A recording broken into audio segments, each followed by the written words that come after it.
রাজ্যে বিজেপির ভরাডুবি হলেও জলপাইগুড়িতে জয় ধরে রাখতে পেরেছেন বিজেপি প্রার্থী জয়ন্ত রায়। দ্বিতীয়বার লোকসভা নির্বাচনে জয়ী হয়ে আর প্লাস নিউজের মুখোমুখি হয়ে বললেন, জেতার কথাই ছিল, সেটাই ফল হলো।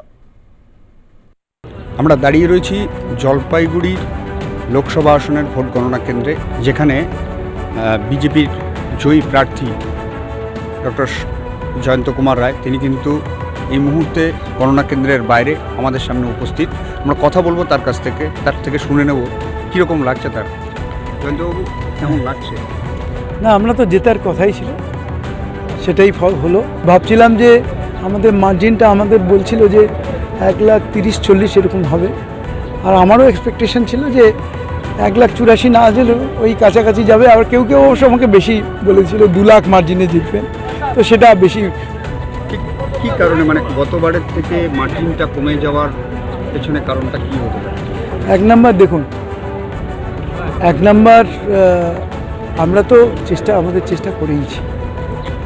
আমি একটু কম সময় পেয়েছি, একদম লাস্টে আমরা বুঝতেই পারছিলাম না, একটু অনেকটা ঠিকই হচ্ছিল না যে আমাদের ক্যান্ডিডেট কে হবে না হবে, ইতস্তত দোনো এরকম আমরা ছিলাম।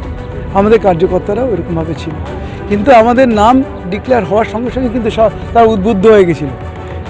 সময়টা আমাদের একটু কম ছিল, সব জায়গায় প্রচার করতে যেতে পারিনি। প্রচারের যেহেতু কম পেয়েছিল, মনে হয় তার যেটা একটা এফেক্ট করতে পারে। আরও যদি কিছু কারণ থাকে সেটা আমাদেরকে। জলপাইগুড়িকে নিয়ে আগামী দিন কী ভাবছেন?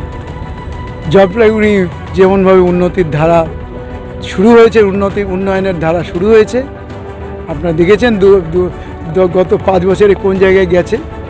আগামী 5 বছর এর থেকেও বেশি এক্সপেক্ট করতে পারি। আমরা কি ধরে নিতে পারি জলপাইগুড়ি থেকে দিল্লির মসনদে একটা মন্ত্রিত্ব? এটা দেখুন, আমার পার্টি ডিসাইড করবে, আমি তো জানি না, আমাকে যা বলবে সেই করবো।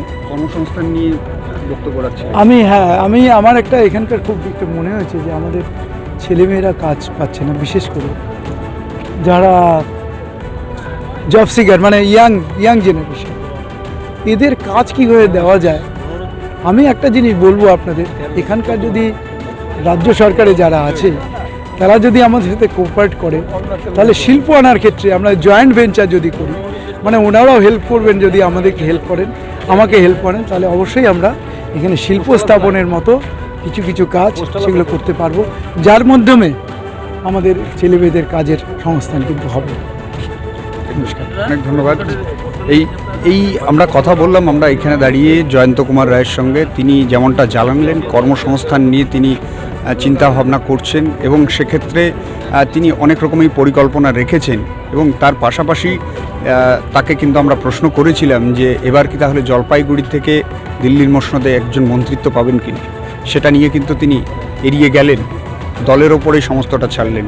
তবে জলপাইগুড়ির যে জয়ের ধারা 2019-এর বিজেপির যে জয়, সেই জয় কিন্তু অব্যাহত থাকলো 2019-এর পর 2024-এ।